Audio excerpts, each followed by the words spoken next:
Bonsoir, chers amis et visiteurs.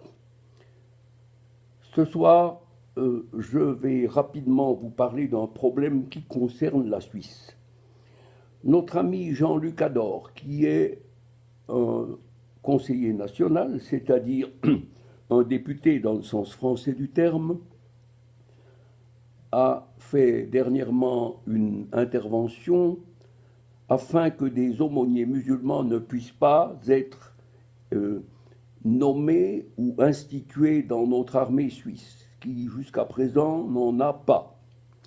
Or, dans le landerneau politique, sous prétexte de multiculturalisme, évidemment, il y a des pressions afin que l'on puisse peut-être instituer une aumônerie musulmane pour les quelques soldats musulmans, surtout depuis que l'ex-Yougoslavie a éclaté, nous avons passablement de jeunes qui sont de confession musulmane.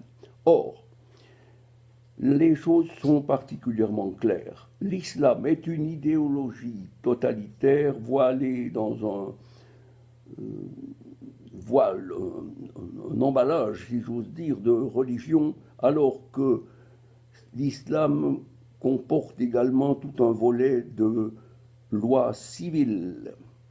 Nous ne pouvons pas admettre que l'islam s'installe en maître et seigneur chez nous, et surtout ne pas admettre qu'il commence par mettre le petit doigt dans l'armée et dans l'aumônerie religieuse. Songez que lorsqu'il y aura un conflit, et malheureusement ce conflit va éclater au cours des X prochaines années, 5 ans, 10 ans, 15 ans, je n'en sais rien. Mais tout indique que l'Europe sera la proie d'une invasion militaire qui va se faire avec les musulmans déjà installés, ceux qui sont les soldats cachés là, et les nouveaux qui sont arrivés. Et lorsque l'armée suisse sera en proie à ce conflit, elle sera touchée par ça. Nous ne serons pas tout seuls dans nos petites montagnes, soyez tranquilles. Eh bien, que fera un soldat musulman suisse avec son aumônier musulman? Il obéira à qui? À quel Dieu? Il obéira forcément à Allah, qui, je vous le rappelle, n'est pas Dieu, le Dieu des chrétiens, comme on le voit régulièrement. Ce Dieu qui figure au préambule de notre Constitution. Je vous invite volontiers à intervenir auprès de vos amis en Suisse, si vous en avez, s'il y en a des influents, afin que nos conseillers, nos députés soient informés que l'islam n'est pas ce que leur raconte la Commission suisse contre le racisme et les bonnes âmes qui veulent faire croire que l'islam est un gentil copain avec lequel on peut fraterniser. Je vous rappelle simplement que la sourate 291 dit ceci: tuez-les, les infidèles, verbe katala, tuer, massacrer, ou que vous les rencontrez, et chassez-les d'où ils vous ont chassés.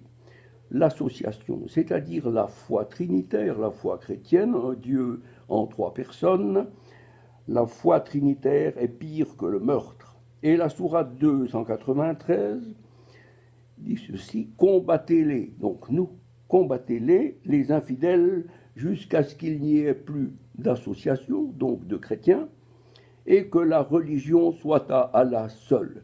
Voilà, le but de l'islam est la conquête du Dar el-Harb, c'est cette portion de territoire du monde qui n'est pas encore dominée par les califes. Voilà, chers amis, ce que j'avais à vous dire. Surtout, pensez-y, jamais, jamais nous ne devons tolérer la présence d'aumôniers musulmans dans l'armée suisse.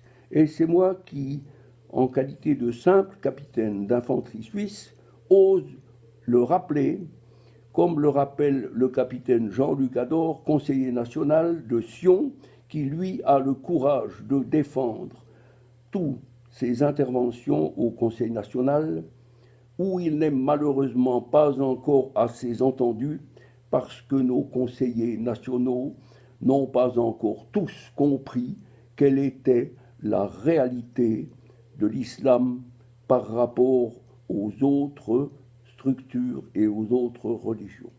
Merci de votre attention. Bonne soirée à vous tous.